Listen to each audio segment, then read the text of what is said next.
I could calmly close my door every time this person denied me of something I had coming, because I no longer expected it.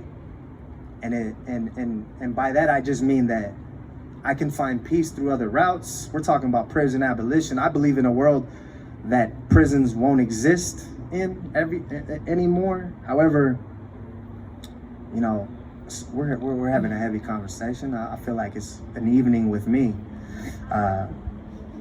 Yeah, I don't have my faith in the demolishing of tangible things. I have faith in those that, or the one that can demolish a soul.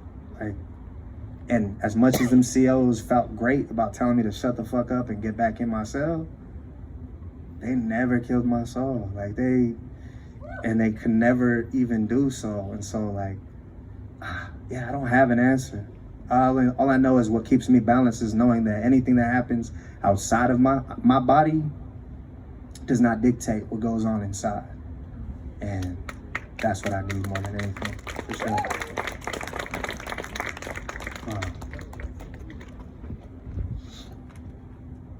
Hello. Just going off of what you were saying, I think another way to say what she was saying is that you are deserving. So I just want to put that out there to you and out there to the universe, that you are deserving. Thank you. Hearing you speak about your experience and, you know, hearing your story and really tuning into your lyrical content, you know, personally, I'm incredibly moved. You know, I've never been in prison or jail myself, but I have worked in those systems, in the mental health and substance abuse system. So I supervised a substance abuse treatment program at Linwood at the women's jail here in LA, as well as Twin Towers, the men's jail downtown, for almost 3 years. And, you know, our program was tasked with coming in, providing treatment services, you know, group therapy, individual therapy. I came in and I brought like more of a trauma-informed framework into that program. And I have to say that working with those men was an incredible experience, and one that I learned so much from as a clinician, and I learned so much about, you know, it's just sort of, there's no way to describe what it felt like to sit in this group teaching Seeking Safety, and I don't know if you know what that is, but it's a specific trauma-informed treatment for PTSD and substance abuse. And teaching Seeking Safety to these men, and grown-ass men who have been in gangs and who have lived on the streets, and, you know, have been homeless, have been through the toughest of situations, and have never uttered a single word about their trauma to anybody until I led this group. And just incredibly, incredibly moving. And I see you up here and I flash back to the faces that I saw in those jail cells. And I just want to say that congratulations for lifting yourself to this place. It's incredible, and I don't know you, but I'm proud of you. Oh, thank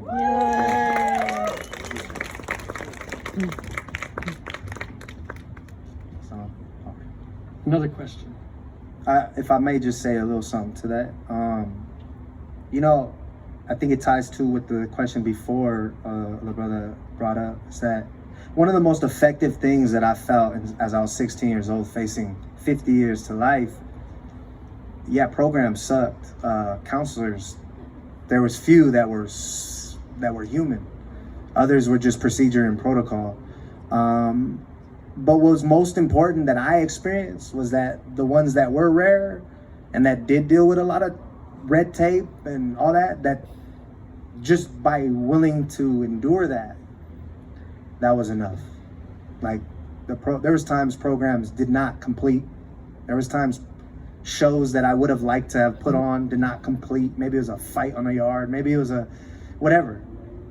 But knowing that people still were in motion to be ready for it, that was, if anything, what inspired me to where when I was just I was living my life, doing music, doing little shows, mentoring others on the yard, writing rhymes with them. I'm just doing what I love to do and finding peace through it.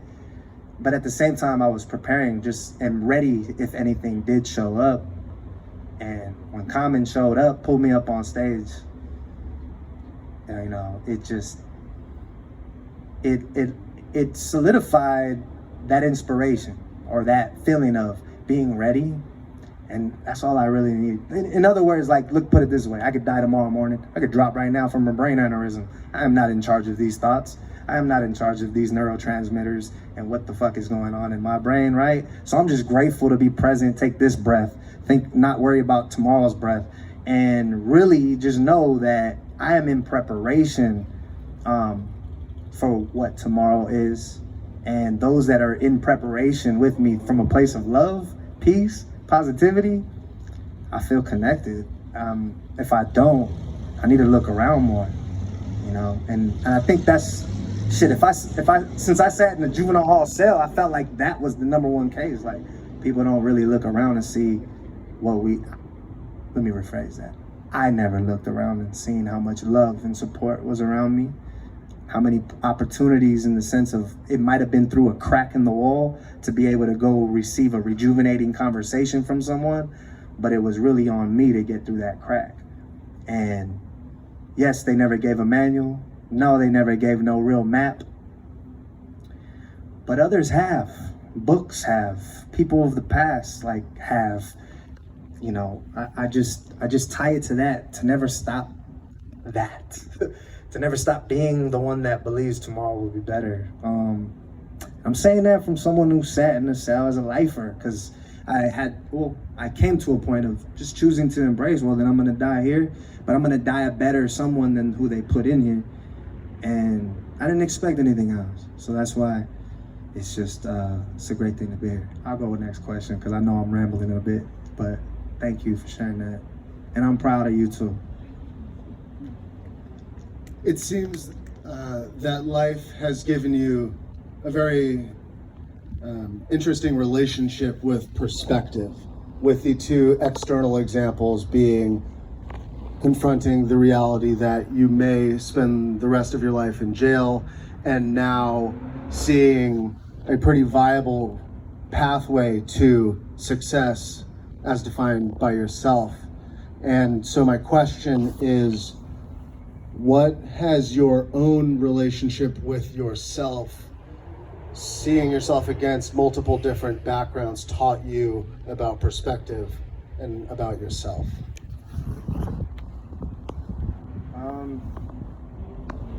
So much of my younger years was learning about claiming.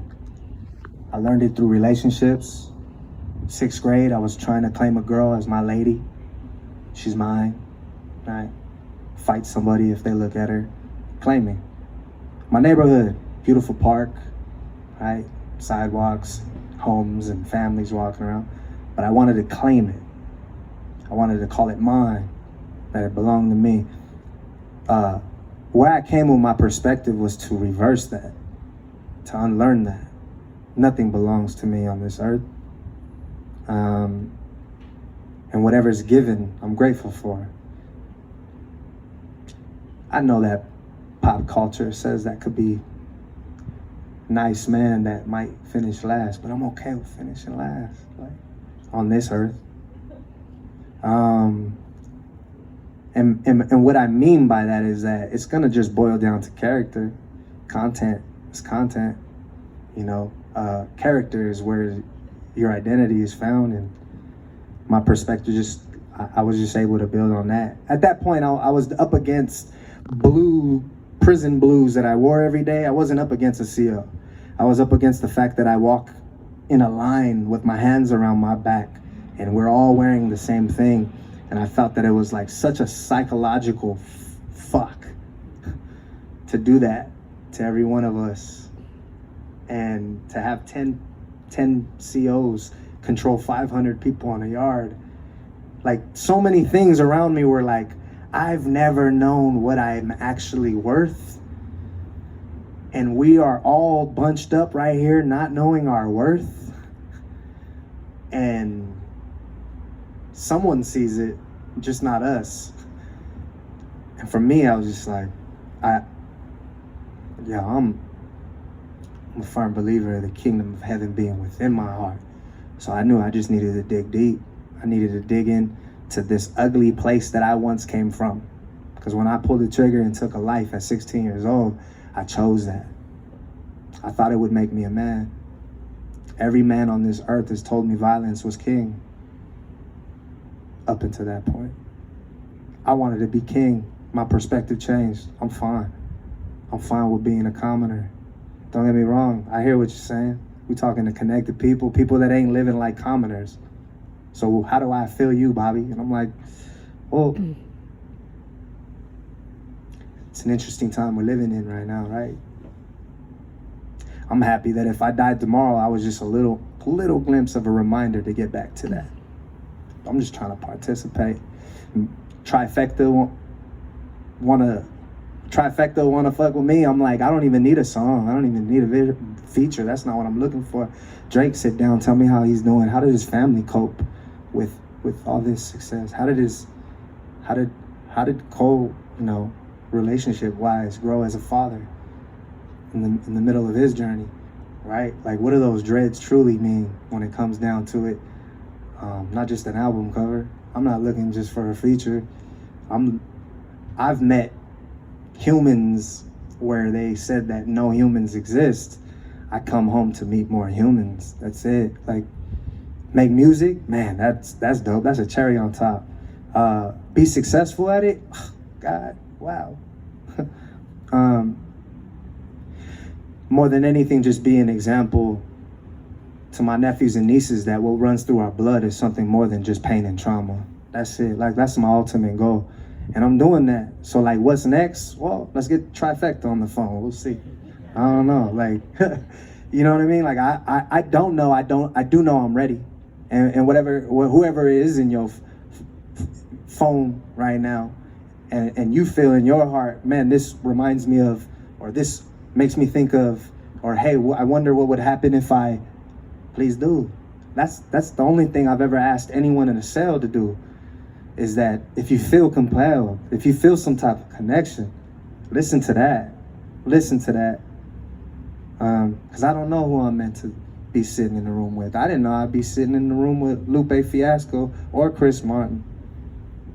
And I never asked for it. I just was prepared to be human and see them for the humans they are. That's all.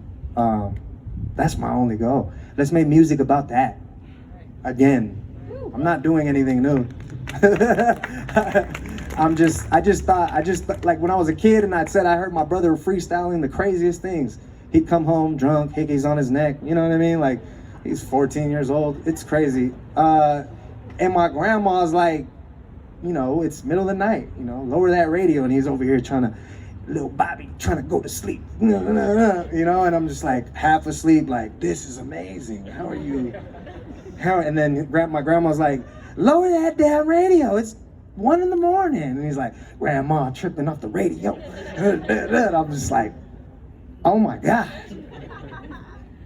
And when I was lost in the streets, I still rapped, but I was just rapping about the use, the bravado, the facade.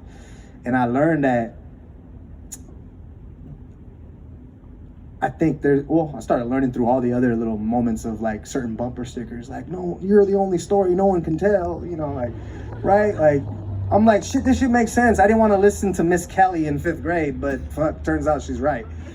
Like, that's, like, where I was at, alone, to myself, but more than anything, realizing that if I wanted to be great at something, and that was gonna help me find some freedom that was beyond physical, I needed to just be great at being myself. I needed to be great at being Bobby, my grandma Pauline's grandson. I needed to be great at what was already given to me and that I had no choice in. My siblings, my nephews and nieces, and trust me, we bump our heads. All this energy right here, just times 5 in the same place, someone's triggering somebody.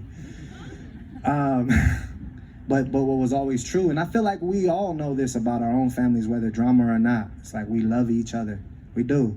What hurts and makes it difficult is that we don't always know how to share it, express it, or be present with it. So, yeah, like, just be present. Sorry. Next question. Bobby, first question over here. Is it okay if I come a little closer, get a little face to face? I see you. Okay, Yeah. cool. It feels too distant.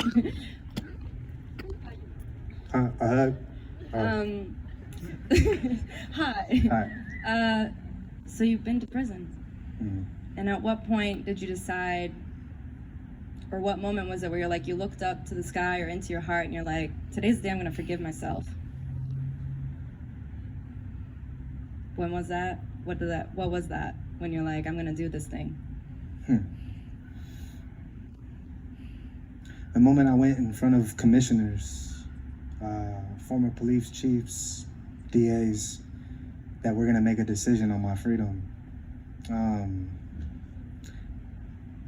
That was the only time that I was truly gonna solidify actual forgiveness for myself, because the only way to talk to them was to fully be vulnerable. They're deciding on my freedom. I decided on forgiving myself the moment that I learned how much I was already forgiven, whether I was willing to believe it or not. Like, yeah, I have no problem sharing this. Like, my goal is, I looked up to Chuko and Choco and Big Chewy, you know what I'm saying? But I'm looking up to Moses, Joseph these days. I'm looking up to things that have been talked about from the very beginning of things. And don't get me wrong, I don't feel like I'm special in it. I feel like I'm just getting to participate. So forgiveness is a concept I'm learning to remember every day, even as I sit here right now. I've come to a point where I'm okay if the rest of my life is bittersweet. Maybe I am successful. Maybe I am doing music, doing what I love. But bittersweet to me is that the fact that there's a family that has a loved one that doesn't get to see every day like I do. Forgiveness every day is, to me, being able to love myself enough to lose myself on a stage and let myself dance like a little boy as much as possible, right? Because, like, I could feel the music. That's forgiveness. Because in this moment, I'm who I was always designed to be, good, bad, and ugly. So every time I wrote, I was trying to forgive myself. Every time I spit a rhyme in a circle of everyone trying to spit rhymes, I was trying to forgive myself. The fact that I accept where I am and who I am today, I do feel forgiven. But that's a daily grind, and I'm up for it. It's a daily grind to remember it. But thank you. Good question. Thank you.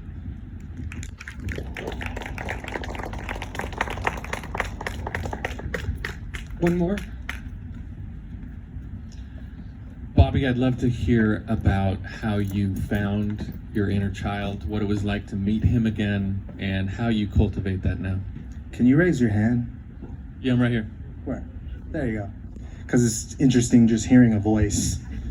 And I'm like, have these questions have always been in my head? I'm sorry. Go again. I was distracted. I was like, where is this person? Yo, it's right here. Okay. I would love to hear how you came to meet your inner child again, and what it was like, how you got there, and how you cultivate that little boy now. Whew. Inner child. Yo, the fact that I could think that I could sing even though I know shit about keys and tones and things like that, right? Like, that's the inner child. Do it. All those other things. The fact that, like, I want to remember how to color outside the lines. I'm not trying to just get better at coloring inside them. You know, elementary teachers ain't teaching that. Not mine did. And so I went opposite. If from birth to 16 led to me taking a life and being a lifer, then everything being unlearned was only logical. Like, I needed to reverse it, and maybe, just maybe, I'll learn freedom, even if it's not physical. And so the inner child was me creating a handshake with those that I called my friends. And, you know, like, I never had a handshake. I've always wanted it. Let's do a special handshake. You know what? In fact, you rap. We should be a group. We should like put a show together. Maybe we should all be on the same song. That's 4 people. That's hella verses. Who cares? Like, let's do it. Perform it in front of the yard and have a good time. Even if it's just us. That's inner child. You know, that handshake. I'm like looking up to Will Smith. You know what I mean? Like Fresh Prince. Like, been wanting to have a handshake since I seen him in Jazz. So like, yeah, inner child. I'm like, what did I want? What is my favorite color? Yo, I want a beagle named Ketchup. Straight up.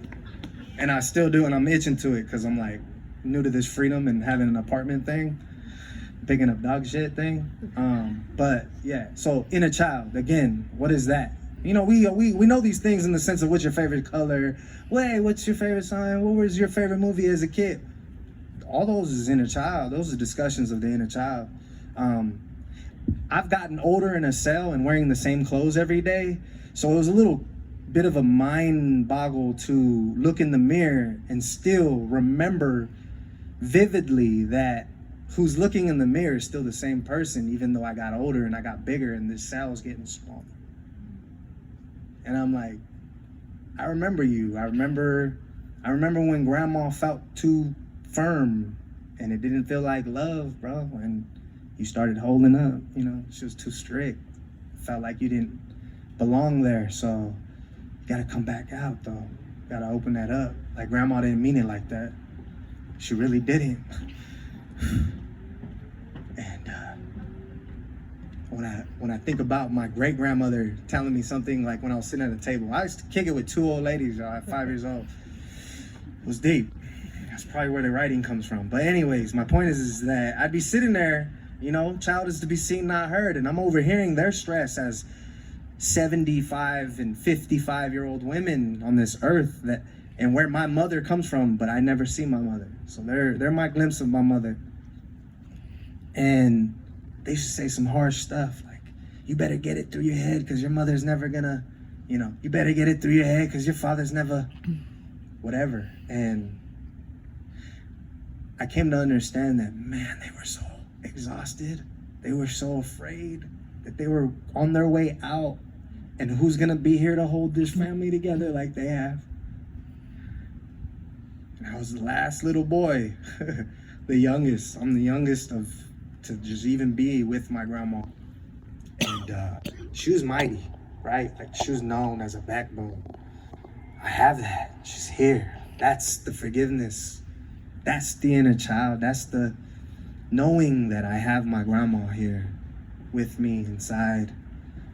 Knowing how to get back to that moment when I heard or misheard her words as being a lack of love for me, but instead just being exhausted with life and how heavy things can be, and looking at the next generation that you're leaving behind and going, oh, I really hope you make it, you know?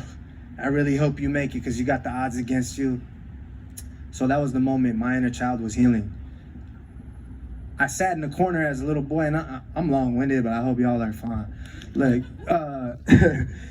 one of my greatest punishments as a child, and I only share this rarely, but like the greatest punishment for me as a child was to sit me in a corner of a pitch black room because I was scared shitless of the dark. And I always would want my pops to walk through that door and rescue me, but he, you know, came every so often on certain weekends and things like that. My inner child's been stuck, locked in that corner for a very long time. And the moment that I was able to realize that I'm now that man that can walk into a room, and if I seen a little boy sitting in a corner crying, I have the love for myself and understanding that I could sit down and cry next to him, let him know he's not alone. That was reconciliation with my inner child. That freed me more than any other governor's signature could ever do, you know. And you know, I look at that. Every day I'm making sure to wake up and remember I'm the man that can walk through that door. It's just my choice. It's my choice. So.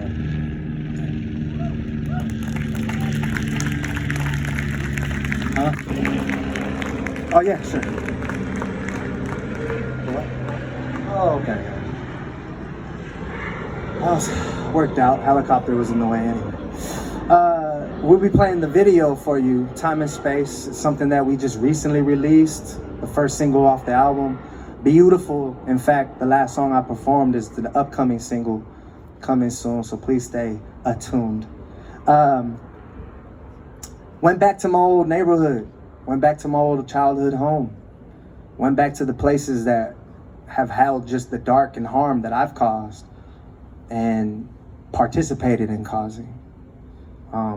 Sat with Josue Rivas, the director, and was able to just really be present and focus on bringing new memories to this area. Went literally back to the train tracks where I would smoke weed, drink beer as a 12-year-old, 13-year-old. And one moment you'll see too that I was on a platform. I went back to the platform where I used to just listen to my Walkman on and act as if I was in a video, you know? And I went back there, and that's what it was about. It was about like, we need to do this. Like, what's the video gonna be about? I'm like, I've always wanted to do this. This is all I got. That's my idea.